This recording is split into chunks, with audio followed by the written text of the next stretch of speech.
ที่ฟังได้รับฟังกันต้องขออนุโมทนาขอบใจต่อญาติโยมทุกคนที่ติดตามฟังรายการนี้มาด้วยดีตลอดนะมาด้วยดีตลอดเอาละต่อไปเรามาไหว้พระสมเด็จสวดมนต์ถวายเป็นพระพรชัยมงคลแด่สมเด็จพระเจ้าลูกเธอเจ้าฟ้าพัชรกิติยาภากันต่อไปอะระหังสัมมาสัมพุทโธภควาพุทธังภควันตังอภิวาเทมิกราบพระพุทธสวากขาโตภควตาธัมโมธัมมังนัมมัสสามิกราบพระธรรมสุปฏิปันโนภควโตสาวกสังโฆสังฆังนะมามิกราบพระสงฆ์นะโมตัสสะภะคะวะโตอะระหะโตสัมมาสัมพุทธัสสะนะโมตัสสะภะคะวะโตอะระหะโตสัมมาสัมพุทธัสสะนะโมตัสสะภะคะวะโตอะระหะโตสัมมาสัมพุทธัสสะพุทธังสรณังคัจฉามิธัมมังสรณังคัจฉามิสังฆังสรณังคัจฉามิตุติยัมปิพุทธังสรณังคัจฉามิตุติยัมปิธัมมังสรณังคัจฉามิตุติยัมปิสังฆังสรณังคัจฉามิตติยัมปิพุทธังสรณังคัจฉามิตติยัมปิธัมมังสรณังคัจฉามิตติยัมปิสังฆังสรณังคัจฉามิอิติปิโสภะคะวะอะระหังสัมมาสัมพุทโธวิชชาจารณะสัมปันโนสุขโตโลกวิทูอนุตตโรปุริสธรรมสารถิสัทธาเทวมนุสสานังพุทโธภควาติยันตุนิมิตตังอวมังคลัญจาโยจามนาโปสกุณัสสะโธปาปะกะโหตุสุปินังอกันตังพุทธานุภาเวนะวินาสเมนตุสวากขาโตภควตาธัมโมสันติติโกอากาลิโกเอหิปัสสิโกโอปนัยิโกปัจจตังเวทิตโพวินโยหิติยันตุนิมิตตังอวมังคลัญจาโยจามนาโปสกุณัสสะสัทโธปาปะกะโหตุสุปินังอกันตังธัมมานุภาเวนะวินาสเมนตุสุปฏิปันโนภควโตสาวกสังโฆอุชุปฏิปันโนภควโตสาวกสังโฆยายะปฏิปันโนภควโตสาวกสังโฆ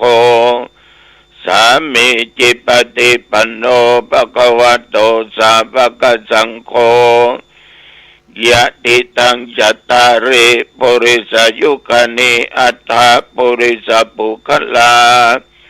เอสะภควโตสาวกสังโฆอาหุนายโยปาหุนายโยทักขินายโยอัญชลีกรณีโยอนุตตรังปุญญเกตังโลกัสสาติยันตุนิมิตตังอวมังคลัญจา โยจามนาโปสกุณัสสะสัทโธปาปะคะโหตุสุปินังอกันตังสังฆานุภาเวนะวินาสเมนตุวิปัสสิสานามัตโตจักขุมันตัสสะสิริมัตโตสิกิสเปนามัตโตสัพพพุทธานุกัมปิโนเวสปุสสานามัตโตนะหาตกัสสะตัปปัสสิโนนามัตโตกะกุสันตัสสะมารเสนะปมัตติโนโกนากัมมนัสสะนามัตโตพระมนัสสะวุสิมัตโตกัสสปัสสะนามัตโตวิปมุตตัสสะสัพพเทอังคีระสัสสะนามัตโตสักยปุตตัสสะสิริมัตโตโยอิมังธัมมเทเสสิสัพพทุกขาปันนุทนังเยจะปินิพุตตาโลเกยถาพุตังวิปัสสิสุงเตชนะอภิสุนามะอันตาวิตัสสารธาหิตังเดวมนุสสนังยังนมัสสันติโคตมังวิชาจรณะสัมปันนังมะอันตังวิตัสสารทังวิชาจรณะสัมปันนังพุทธังวันธามะโคตมันติยะโตหังภคินีอริยยะชาติยะชาโตนาปิชานามิสันจิจาปนังชีวิตาโวโรเปตาเตนะสัจเจนะโสติเตโอตุโสติกัปปะสะโพชังโคสติสังกัตโตธัมมนังวิจโยตัฏฐา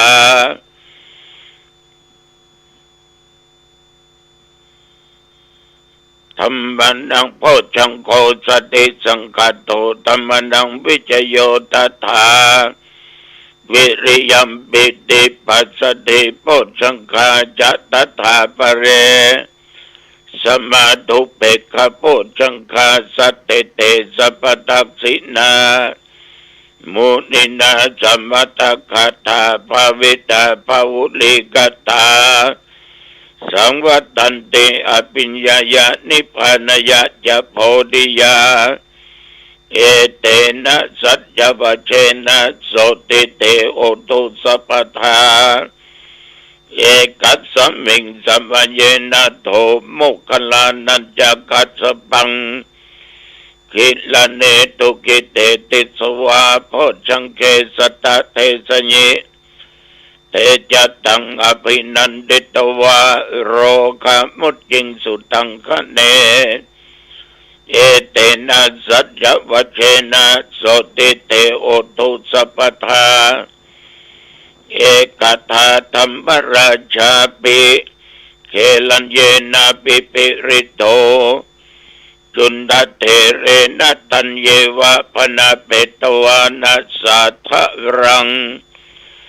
สัมโบธิตวาจะอาภาธาตัมหาวุธาสิธานโสเอเตนะสัจจวัชเชนะโสติเตโอตุสัพพทาปะอินาเตจะอัปตาตินันปิมะเอสินังมัคคาอัตตกิเลสาวะปัตตานุปติธรรมตังเอเตนะสัจจวัชเชนะโสติเตโอตุสัพพทา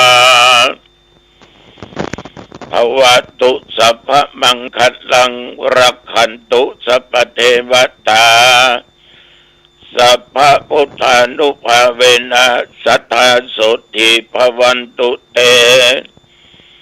ภวตุสัพพมังคัลลังรักขันตุสัพพเทวตาสัพพธรรมานุภาเวนะสัทธาโสติภวันตุเตภวตุสัพพมังคัลลังรักขันตุสัพพเทวตา สัพพสังฆานุภาเวนะสัทธาโสติภวันตุเต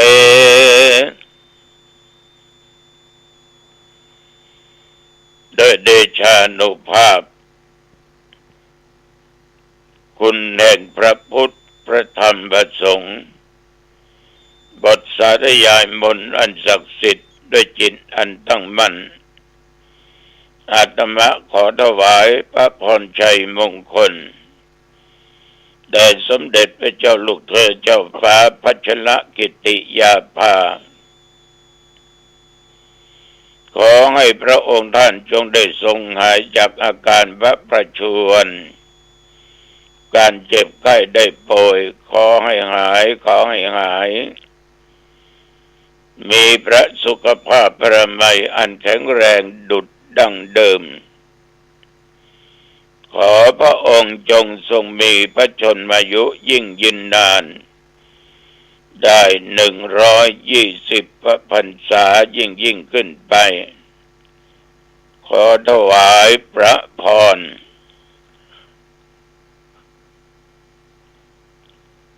กรมอุตุได้ประกาศบอกเตือนสติว่าระวังพายุฝนร้อนกำลังเข้ามาเป็นเหตุฝนตกใบเหบลงลมแรงเกิดกับพ่อแม่พี่น้องเพื่อนร่วมชาติร่วมแผ่นดินเดียวกันหลายจังหวัดหลายอำเภอแล้วแต่ตั้งแต่ตะวันเมื่อเช้ามาจนถึงปัจจุบันประเดี๋ยวนี้ใกล้เคียงวัดหนองตองและวัดหนองตองไม่มีรายงานบอกว่าฝนตกตอนกลางวันตะวันอากาศร้อนอบอ้าวมี39 องศาบางที่40 องศาปัจจุบันประเดี๋ยวนี้18 องศาในห้องที่นั่งจานั่งบรรยายธรรมนี่นะมี18 องศาแต่ว่าฉันเขางายเรียบร้อยแล้วก็ไปประชิมนิเทศที่โรงเรียนเทศบาลหนองตองวิทยาพอดีแต่ว่าละอ่อนเบิ้นจบเป่า6ไปอยู่19 คนเรียนอยู่ที่เดิม17ต่อม.1อีก2 คนไปเรียนที่อื่นจบม.3 ไป10 กว่าคนจะไปเรียนต่อที่อื่นเพราะอันมามีม.ปลายมีม.4 5 6ก็ให้โอวาทนักเรียนและขอบคุณต่อครูที่เอาใจใส่ดูแลนักเรียนหักละเอกละอ่อนเหมือนกับลูกกับเต้าพ่อแม่พี่น้องฝากข้อคิดไว้แล้วก็กลับมาที่วัดแล้วก็ออกไปที่สถานที่ศึกษาธรรมปฏิบัติธรรมไปดูแลแปลงประลัมวิธีผลปรากฏว่าประมุงแดดมันก็ยังล้วงบ่มีร่มบ่มีเงาเลยเพราะไปทำตามเจ้าของเวทีมันสูงเกินไปวันนี้จะลดลงหมดแต่วันนี้ฉันเป็นที่พุ้นมืดค่ำแล้วกลับมาวัดมาว่าวัดในวัดหนองตองก็ไปไหนอยู่วัดตลอดปัจจุบันถึงประเดี๋ยวนี้แต่วันนี้ก็ออกไม่ออกบ้านแม่กุ้งบกสันปะตองปะกันเนอหน้าวัดแม่กุ้งบกที่ศาลาหน้าวัดปะกันเนอกับตัวเจ้าหนองตองตนนี้พี่น้องญาติโยมท่านผู้ฟังทั้งหลาย อาตมาภาพต้องขออนุโมทนาขอบใจต่อทุกท่านทุกคนที่เป็นญาติในทางธรรมญาติวงศานี่นับเป็นสิ่งสำคัญเหมือนกันนะแม้แต่พระพุทธเจ้าของเราเนี่ยญาติโยมพระองค์ท่านยังมีน้ามีปู่มีลุงอยู่เรียกว่าปู่ย่าตายายก็ยังมีอย่างพระเจ้าสุโธทนะเนี่ยญาติโยม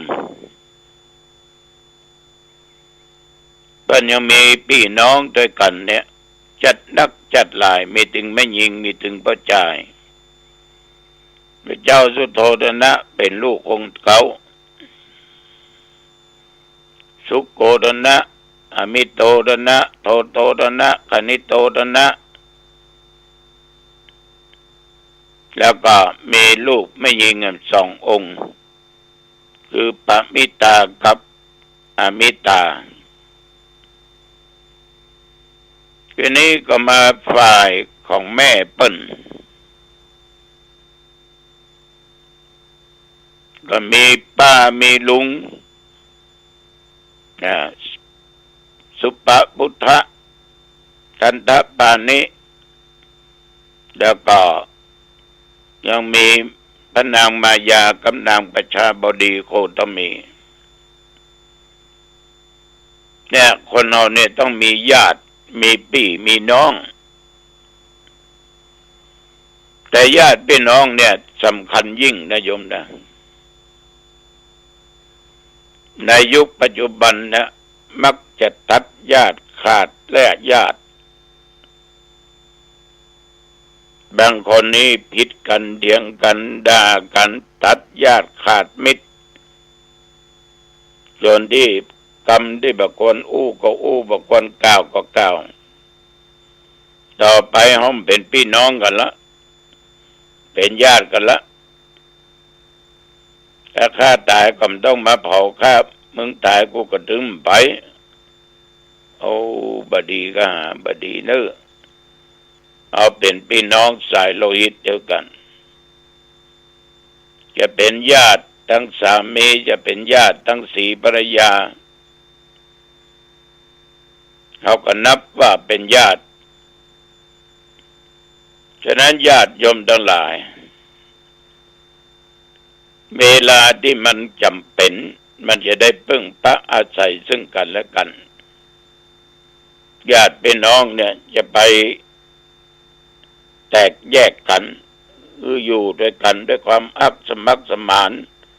สามัคคีถนอมน้ำจิตน้ำใจกันไว้ไปมาหาสู่กันจะไปให้มันเหินห่างมีลูกมีเต้ามีหลานมีเหลนก็ปากันมาหูจักปู่หูจักลุงหูจักน้าหูจักอาหูจักญาติเป็นน้องเดียวกันญาติเป็นน้องเดียวกันเนี่ยญาติโยมถ้าต่างคนต่างมีธรรมะมีศีลไม่ทำเนี่ยมันมีศีลเสมอกันเนี่ยโอ้มันมีความสุขมันมีความสุข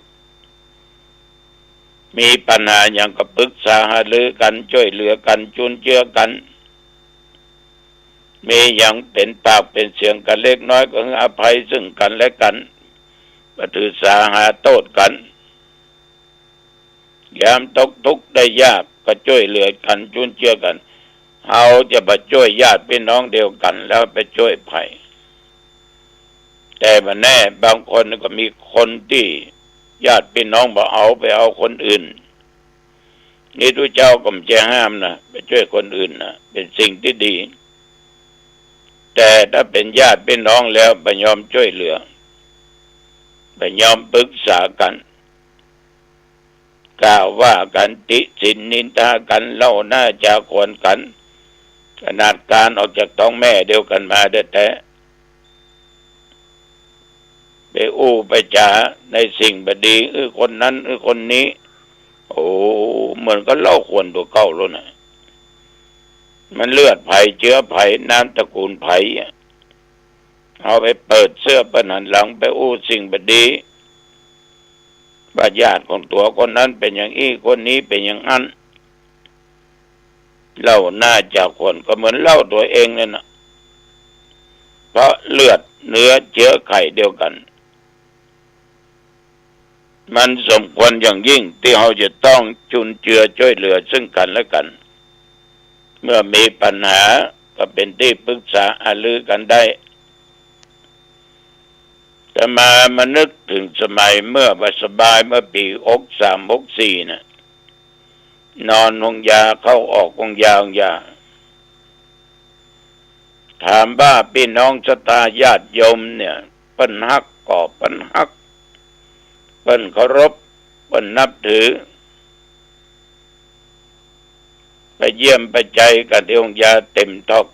อกจนหมอกลัวธรรมาภาพไปได้รับการพักผ่อนดีเขียนป้ายกิจงดเยี่ยมธรรมาโหที่หลังก็ขอเปิ้นปลดเนี่ยมันก็เป็นการให้กำลังอกกำลังใจกันญาติโยมทุกสารทิศเพราะว่าศรัทธาวัดหนองตองพากันไปโลวันไหนจะเป็นร้อยคนทุกวันแต่คนที่จะนอนเฝ้าดูแลนั่นน่ะญาติทั้งหลายเหล่านั้นก็ไม่สามารถที่จะนอนได้เพราะต่างคนต่างมีภาระหน้าที่ก็คือน้องและลูกศิษย์ลูกหาทุกเจ้าพระเนนนอนเฝ้าก็ดูแลปกลุกปกนั่งเช็ดเนื้อเช็ดตัวช่วยยมหมอเขาเวลาขับถ่ายขี้เยี่ยวช่วยกันเช็ดทำความสะอาดทำนั้นทำนี้จิปัฏฐะจะมาบัรับเขาก็ดึงมารับ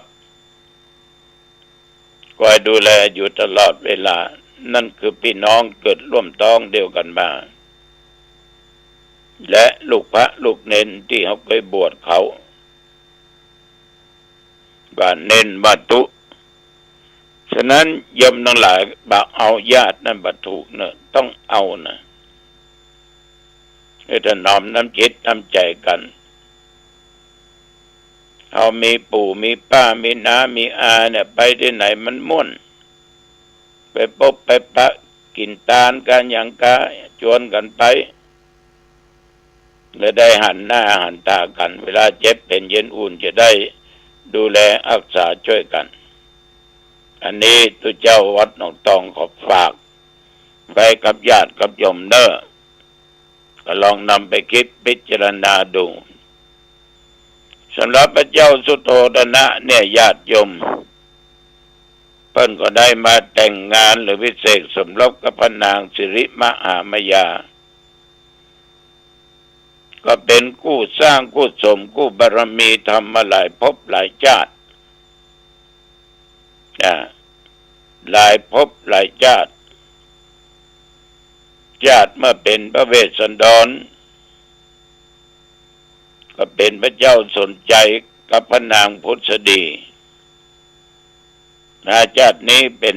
พระเจ้าสุโธทนะกับพระนางสิริมหามายาก็เป็นกู้สร้างกู้สมคนเรานี่จะมีกู้ชีวิตมันก็ต้องสร้างบารมีร่วมกันมาสร้างบุญสร้างกุศลร่วมกันมาเหมือนกับพระเจ้าสุโธทนะกับพระนางสิริมหามายาอันเป็นบิดามารดาขององค์สมเด็จพระสัมมาสัมพุทธเจ้าอย่าลืมเด้อวันที่20 เมษายนพุทธศักราช2568เดือนหน้านี่นะที่สถานศึกษาธรรมปฏิบัติธรรมจะจัดให้มีงานฉลองปล่อยหลวงวันที่20เด้อญาติโยมเด้อ20 เมษายนเจริญพรไปร่วมกันนะอายุวันนะสุขะพละพบกันใหม่โอกาสหน้าเจริญพรสวัสดีครับท่านผู้ฟังที่เคารพวันนี้ผมเกษตรเพชรสำริดขออนุญาตแชร์เรื่องบุญได้บุญแชร์เรื่องบาปได้บาปในส่วนของธรรมสาระวันนี้ ก็มีข้อมูลที่น่าสนใจนำมาฝากว่าขยันทำบุญ